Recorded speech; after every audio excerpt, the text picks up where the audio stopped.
பண்றவன் கண்ணன் சொல்லல. இப்போ ஒரு புத்தியோட சேர்ந்து கர்மயோகத்தை பண்ணுபவன் சம்சாரத்தை தொலைக்கிறான். இப்பதான் வேணும்னு ஒரு கொக்கிய போடுறான் கண்ணன். வெறும் கர்மயோகம் பண்ணி பிரயோஜனம் இல்லையா, ஒரு புத்தியோட சேர்ந்து கர்மயோகத்தை அனுட்டிக்கணும். எந்த புத்தின்னு சொல்றேன், ந இக அபிக்கிரம நாசோஸ்தி பிரத்யவாயோ ந வித்யதே. கர்மயோகத்தினுடைய பெருமையை சொல்றான். அப்பப்ப குறுக்கு உபன்யாசங்கள்லாம் அதோட பெருமை சொல்லிட்டே இருப்பா. அப்பதான் கேட்கறவன் விடாம அதை கேட்டுட்டே இருப்பான். இப்ப கண்ணன் அதே போலத்தான் அப்பப்ப அதனோட பெருமை சொல்லிடுவான். கர்மயோகத்தை பத்தி சொல்றேன்னு வரிசையா சொல்லிட்டு போயிருக்கலாம் இல்லையோ. இது குறுக்கு தூக்கி வைக்க வேண்டியது என்ன, தொஞ்சு போடு கேட்டு இருக்கிற ஜனங்கள். இது அப்பப்ப கொஞ்சம் புஷா கொடுத்துருந்தா தான் இந்த பூக்காரி விற்கிற மாதிரி. இது இந்த சாயங்காலம் கார்த்தால தொடுத்து வச்சு என்னன்னா பச்சை பசேல்னு இருக்கும். 5 ரூபாய் முடம்னு சொன்னா வாங்கிட்டு போடுவோம். இது 11 ஆச்சுன்னா கொஞ்சம் வாடும். இவ்வளவு ஜலத்தை எடுத்து ஒரு தெளிப்போம், உடனே மறுபடியும் பசபசான ஆகும். அந்த மாதிரிதான் கண்ணன் அப்பப்ப கொஞ்சம் தூக்கி வச்சிருவோம் இந்த கர்மயோகத்தை. 40வது ஸ்லோகம், ந அபிக்கிரம நாசோஸ்தி பிரத்யவாயோன வித்யதே. கர்மயோகத்தை ஆரம்பிச்சுட்டியானா நடுவுல தடப்பட்டு போனாலும் கவலை இல்லை. பிரத்யவாயோன வித்யதே, தோஷமும் வராது. ஸ்வல்பமபி அஸ்ய தர்மஸ்ய திராயத்தே மகதோ பயாத். கொஞ்சமா கர்மயோகத்தை பண்ணிருந்தா கூட பெரிய பயத்திலிருந்து அதை நம்ம ரட்சிக்கும். இந்த இடத்துல கர்மயோகத்தினுடைய பெருமை சொல்றான். என்ன ஞான யோகமோ பக்தி யோகமோ ஒரு ஜென்மத்துல நாம ஆரம்பிச்சுட்டோம். இப்ப ஞான யோகத்தை ஆரம்பிச்சோம், பாதியில தடப்பட்டு போடுதுன்னா அடுத்த ஜென்மத்துல விட்ட இடத்துல தொடர முடியாது. மறுபடியும் ஆரம்பத்திலேருந்து தொடர்ந்தாகணும். இது ஞான யோகத்துல பெரிய கட்டம். ஆனா இந்த கர்மயோகம் எப்படி தெரியுமா, அபிக்கிரமஹா நாசஹா நாஸ்தி. நான் ஆரம்பிச்சுட்டு நடுவுல தடப்பட்டுட்டாலும் அதனால ஒண்ணு தப்பில்லை. அடுத்த ஜென்மத்துல விட்ட இடத்திலேருந்து தொடர்ந்து கொள்ளலாம். அது ஒரு பெரிய பாக்கியம் இல்லையா நமக்கு. நேஹாபிக்கிரமோ நாஸ்தி. ஆரம்பித்தது தடைப்பட்டாலும் கவலை இல்லை, தடப்படாது. கொஞ்ச நெஞ்சம் தப்பானாலும் தப்பில்லை. பிரத்யவாயோன வித்யதே. கர்மயோகம் பண்ணி கொஞ்சம் தப்பு பண்ணாலும் ஒண்ணு பெரிய தோஷம் வந்துராது. ஆனா ஞான யோகத்திலே கரணம் தப்பினா மரணம் இல்லையோ. மத்த நித்திய நைமித்திக கர்மா பண்றோம், சந்தியாந்தனம் பண்றோம். சந்தியாந்தனம் பண்ணதுக்காக ஒரு புண்ணியமும் கிடைக்காது. கிடைக்கலன்னா பண்ணலன்னா பாவம் வந்துடும். அதான் சந்தியாந்தனத்துல பெரிய கஷ்டம். சந்தியாந்தனம் பண்ணா புண்ணியம் இல்லை, சாமி அப்ப விட்டுடுமேன்னும். பண்ணலன்னா பாவம் வந்துடும், அதுக்காகவான பண்ணணும் விடுவா. அதுதான் சந்தியாந்தனத்துல பெரிய கஷ்டம். இது அந்த மாதிரி இல்ல, இங்க ஒண்ணும் இல்லை. இப்போ கொஞ்சம் பண்ணினா கூட பெரிய பயத்திலிருந்து நமக்கு விடுதலை கொடுக்கும். சொல்பமபி அஸ்ய தர்மஸ்ய திராயத்தே மகதோ பயாத். பெரிய பயத்திலிருந்து கொஞ்சம் பண்ணாலும் போறோம். சில பேருடைய வழக்கம் முழுக்க பண்ண முடிஞ்சா பண்ணணும், இல்லைன்னா ஆரம்பிக்கவே படாது. அப்படின்னே பண்ணாமலே இருப்பா பல பேர். அப்படி இருக்கிறத கண்ணன் ஒத்துக்கல. இப்போ உன்னால எத்தனை முடியுமோ அதை பண்ணு. அதைத்தான் நீ முதல்ல ஆரம்பிக்கணுமே தவிர பண்ணா சாஸ்திரம் சொன்னபடி எல்லாம் பண்ணணும். சுவாமி நான் எங்கேயோ கிணறே இல்லை, முதல்ல கிணத்தீர்த்தமே இல்லை, அதுலே இல்லைன்னா நான் என்ன பெருசா ஆச்சாரமா இருக்க போறேன், வேண்டவே வேண்டாம் விடுவோம். அப்படி இருக்கிறது இல்லை. நாம இருக்கிற இடத்துக்குள்ளே இருக்கிற வசதிக்குள்ள எத்தனை பண்ண முடியுமோ பண்ணித்தாகணும். சொல்பமசி அஸ்ய தர்மஸ்ய திராயத்தே மகதோ பயாத்.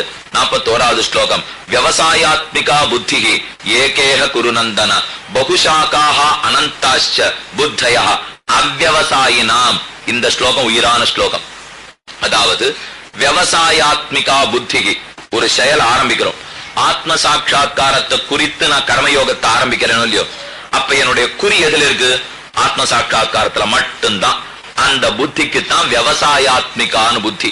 விவசாயம்னா ஒரு செயல், ஒரு வியாபாரம் இல்லையோ. ஒரு வியாபாரம் ஆத்ம சாட்சா்காரம்ங்கிற வியாபாரத்தை குறித்தே என்னுடைய கர்மயோகம் இருந்தால் அதுக்கு விவசாயாத்மிகா புத்தின்னு பேர்.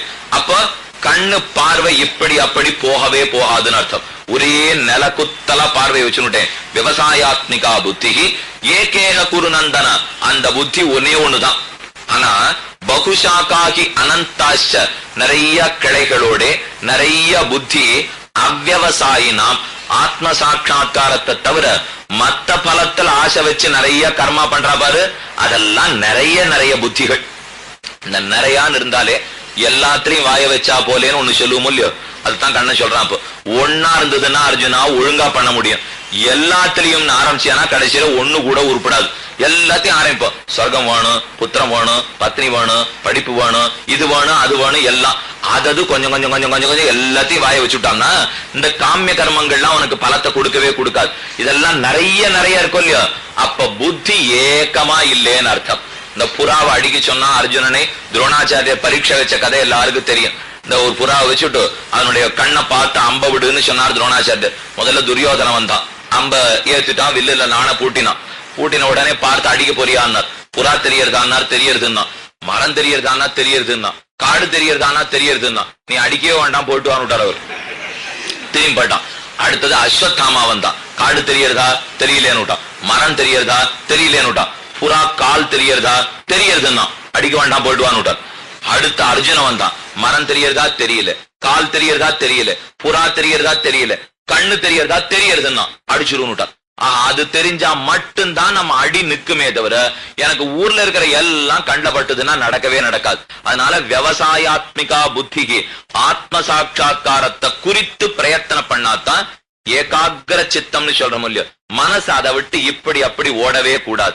அப்படி இருக்கிற புத்தி ஒன்றாக இருக்கும் அர்ஜுனா.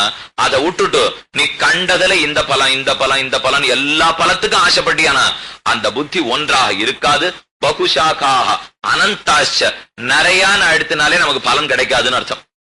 என்ன ஒண்ணு ஒரு சமயத்துக்கு ஒரு காரியத்தை பண்ணாதான் உருப்படியா பண்ண முடியும். ஒரே சமயத்துல நிறைய காரியம் ஆரம்பிச்சோம்னா நடக்கவே நடக்காது. இப்ப இந்த இடத்துல உபன்யாசம் பண்ணச்சு இது உபன்யாசத்தோட இருக்கணும். யாரோ அடியேன்னு 2 மாசத்துல புத்தகம் எழுதணும்னு கேட்டிருக்கா. இதை 12 வேணா அத்தையும் எழுதிப்பான்னு நான் இங்க ஆரம்பிச்சேன்னா என்ன நடக்கும்? இப்போ ஒரு சமயத்துக்கு ஒரு வேலையே நம்மளால ஒழுங்கா பார்க்க முடியறது இல்ல. இன்னும் பல வேற பார்க்கணும்னு ஆரம்பிச்சோம்னா விவசாயாத்மிகா புத்திகி ஏகேக குருநந்தன, ஒன்னே ஒண்ணுதான் ஆத்ம சாட்சா்காரம். அதுல உன் சித்தத்தை நிறுத்து.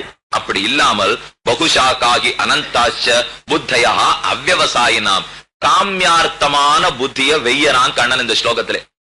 காமியார்த்தம் காமியார்த்தம்னு நாம நிறைய சொல்லுவோம் இல்லையோ. கர்மா 3 வகை, நித்திய நைமித்திக காமிய.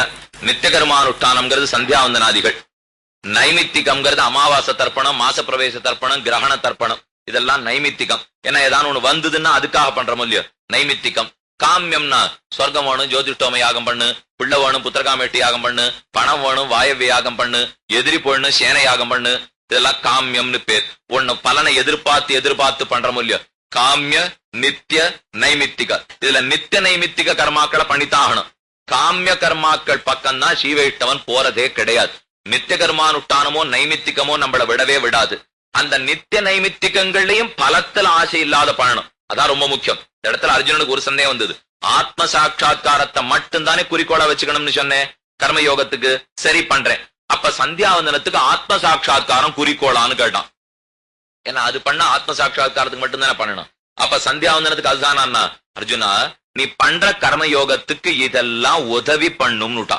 இதெல்லாம் சேர்த்து ஒரே ஒரு சாட்சா்காரத்தை நோக்கி போறது இல்லையோ. அதனால இங்கேயும் நிறைய புத்தி உண்டு. சந்தியாவந்தனத்துக்கு ஒரு புத்தி, அமாவாசை தர்ப்பணத்துக்கு ஒரு புத்தி, எத்தனையோ புத்தி.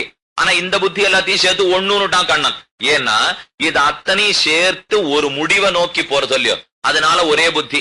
ஆனா இந்த மத்ததெல்லாம் ஒன்னொன்னு ஒரு முடிவுக்கு அழைச்சுன்னு போகும். பகுஷாக்காக அனந்தாச்ச புத்தையா அவ்வவசாயினா எல்லாம் ஒன்னா போறது. இந்த எஜுர் உபாகர்மா ஆவணி ஆவட்டம் வருது இல்லையோ, அது ஆவணி மாசத்துல வரவே வராது. அதான் பெரிய கட்டம்.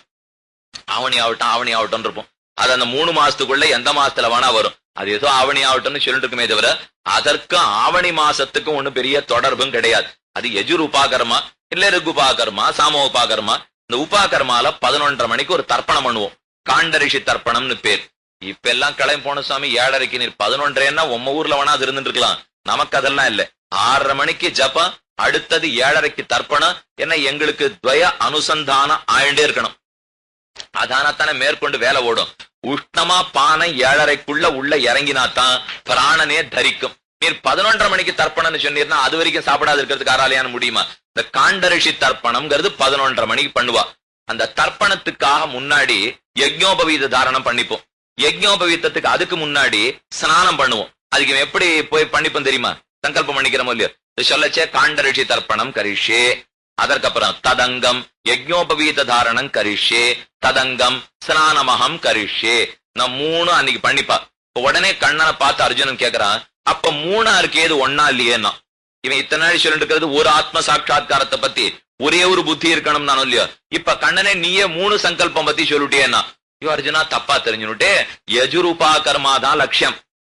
அதுக்கு அங்கந்தான் காண்டரிஷி தர்ப்பணம், அதற்கு அங்கந்தான் யஜ்ஞோபவீதாரணம், அதற்கு அங்கந்தான் ஸ்நானம்.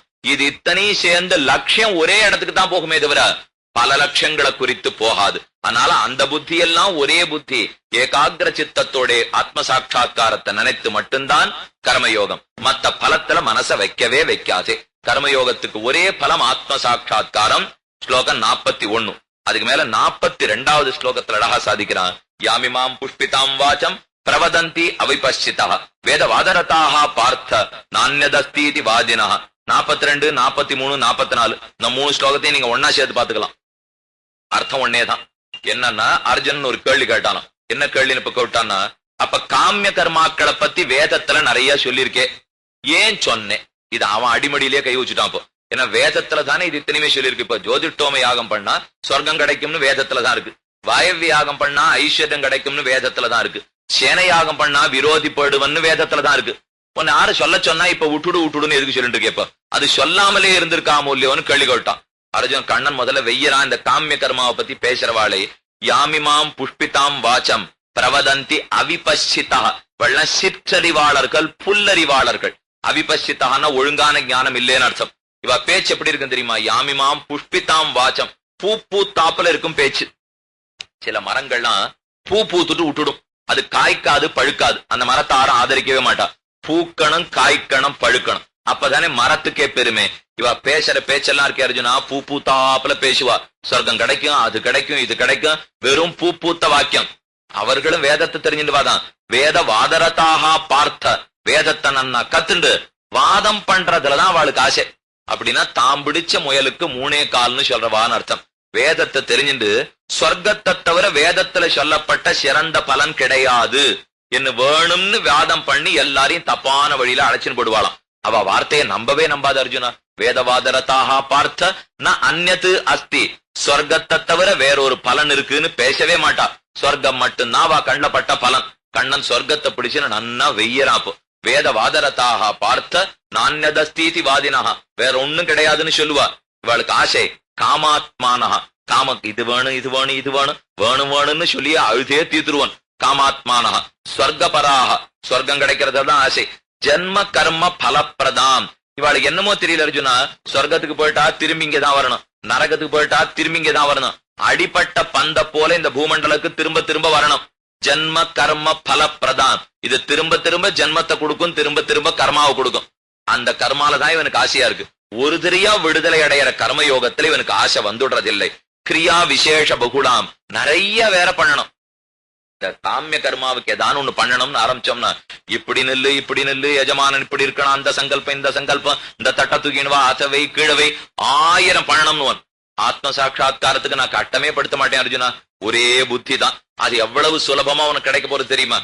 கிரியா விசேஷ பகுலாம் போகைஸ்வர்ய கதிம் பிரதி. போக ஐஸ்வர்யம் அனுபவிக்கிறதுலயே தான் இவன் மனசு இருக்கு. சொர்பானுவன், தம்பாதிலோத்தமா, ஊர்வசி, மேனகா இதையே நினைச்சுன்னு வேதத்தை உபயோகப்படுத்துறானே தவிர எதுக்கு உபயோகப்படுத்தணுமோ அதுக்கு பண்றதில்லை. போகைஸ்வர்ய பிரசக்தானாம் தயா அபகிருத சேதசாம். இப்படி வேதத்தை படிச்சுட்டு 4 பேர் பேசுறானா அவனால புத்தி வேற இவனுக்கு இழுத்துன்னு போடுறது. வேதமே படிச்சவா சொல்லியிருக்கா இப்படித்தான் பண்ணணும்னுட்டு, அதனால நான் அதைத்தான் பண்றதா இருக்கேன் என்ன வேற இவன் தப்பு வழியில போக ஆரம்பிக்கிறான் அர்ஜுனா. தயா அபகிருத சேதசாம் விவசாயாத்மிகா புத்திகி சமாதௌ ந விதீயதே. சமாதௌ. அப்படி தப்பு வழியில போறவனுடைய மனசிலே விவசாயாத்மிகா புத்திகி, இந்த ஏகாகிர சித்தம்னு சொன்னானே ஆத்ம சாட்சா்காரத்தை பத்தி, அந்த புத்தி ந விதீயத்தே, விளைவதே கிடையாது. அப்ப யாருடைய மனசுல விளையும்? இத படிச்சுட்டு சொர்க்கத்தை பத்தி பேசுறானே அவன் மனசுல இது விளையாது. ஆத்ம சாட்சா்காரத்தை பத்தி பேசினாத்தான் இந்த புத்தி விளையும். 44 முடிச்சான் அர்ஜுனன். அடுத்தது 2 கேள்வி கேட்டான். இப்படி இருக்கிறச்சே பின்ன நீ ஏன் வேதத்துல சொன்னே? அது ஒரு கேள்வி. அடுத்த கேள்வி, வேதத்துல சொன்னதை பண்ணக்கூடாதுன்னு நீ தவிர்க்கலாமா? 2 கேள்வி. இப்போ முதல்ல நீ வேதத்துல ஏன் சொன்னேன்னு ஒரு கேள்வி. 2வது கேள்வி, வேதமே சொல்லிடுத்து இல்லேன்னு சொல்றதுக்கு நீ என்னன்னு கேள்வி. அந்த 2த்துக்கு தான் இப்ப சமாதானம் சொல்றான். 45வது ஸ்லோகம். திரைகுண்ய விஷயா வேதாக நிஸ்திரைகுண்யோ பவார்ஜுன நிர்த்வந்த்வஹ நித்ய சத்வஸ்தஹ நிர்யோகக்ஷேம ஆத்மவான். அழகான ஸ்லோகம். திரைகுண்ய விஷயா வேதாக, முக்குணத்தவர்களுக்காகவும் நான் வேதத்துல உபதேசம் பண்ணிருக்கேன். ஆனா நீ முக்குணத்தோட இருக்காதே. நிஸ்திரைகுண்யோ பவார்ஜுன. சத்வம், ரஜஸ், தமசுன்னு 3 குணம்.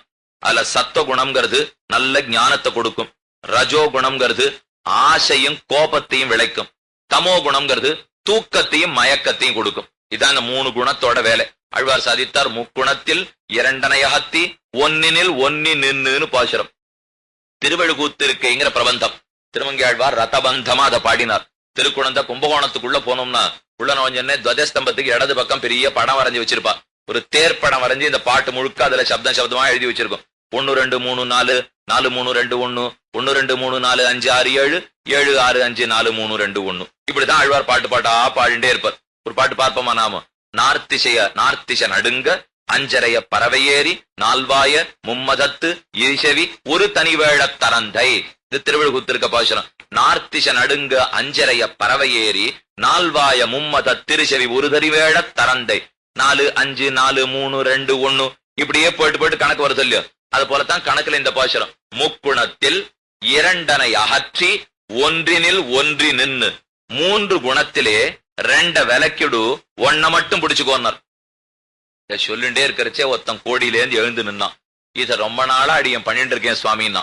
முக்குணத்தில் 2 அகத்தி ஒன்றினில் ஒன்றி நின்று தானே சொன்னார். நான் என்ன பண்ணேன்? சத்தத்தையும் ரஜசையும் அகற்றி தமசிலேயே நின்னுட்டேன். அவர் முக்குணத்தில் 2 தானே சொன்னார், எதுன்னு சொல்லலையே இல்லையோ. ஆனா திருவங்கியாழ்வார் சொல்ல வந்தது ரஜஸ் தமஸ் அகற்றி சத்தகுணத்துல நில்லுனுட்டு. முக்குணத்தில் 2 அகத்தி ஒன்றினில் ஒன்றி நின்று. இந்த சத்தம் ரஜஸ் தமசு முக்குணத்தவனுக்கும் வேதத்துல நான் உபதேசித்திருக்கேன். அர்ஜுனா, நீ அந்த மாதிரி இருக்காதே. நீ சத்தகுணத்துக்கு வேண்டியதை மட்டும்தான் எடுத்துக்கணுமே தவிர மத்த பேருக்கு சொன்னத்தை நீ எடுத்துக்க கூடாது. திரைகுண்ய விஷயா வேதாக நிஸ்திரைகுண்யோ பவார்ஜுன. நீ முக்குணமற்றவனாக இரு, சத்தகுணத்துல மட்டும் ஆசவை. எம்பெருமானுக்கு மகாக்கிரமஹான்னு ஒரு திருநாமம். சஹஸ்ரநாம அத்தியாயத்திலே மகாக்கிரமஹான்னு சொல்றோம் இல்லையோ? மகதி ஆனுபூர்வி யஸ்ய சஹா மகாக்கிரமஹா. தங்கிட்ட வந்து சேர்றதுக்கு பெரிய படிக்கட்டு வச்சுட்டு இருக்கிறவனுக்கு மகாக்கிரமஹான்னு பேருன்னார். என்ன படிக்கட்டு? பெருமாளுக்கு உபன்யாசம் கேட்கறதுக்கு தான் படிக்கட்டு ஏறி வந்தோம். இன்னும் பெருமாளை சேவிக்கிறதுக்கும் படிக்கட்டு ஏறி வரணுமான்னு தோணும், ஏறி ஆகணும். ஒருத்தர் ரொம்ப நாஸ்திகனா இருந்தாலும் அந்த நாஸ்திகன் தன் விரோதி தொலைஞ்சுடணும்னு ஆசைப்பட்டுட்டே இருந்தான். என்னமோ பண்ணி பார்த்தான், விரோதி போறதா தெரியல. நேர ஒரு வேதம் கத்த பிராமணர் இடத்துல வந்தான். சாமி ஏதான வழி இருக்கான்னு கேட்டான். சேனையாகும் சொல்லிருக்கு வேதத்திலே, பண்ணியானா விரோதி போயிடுவன்னார்.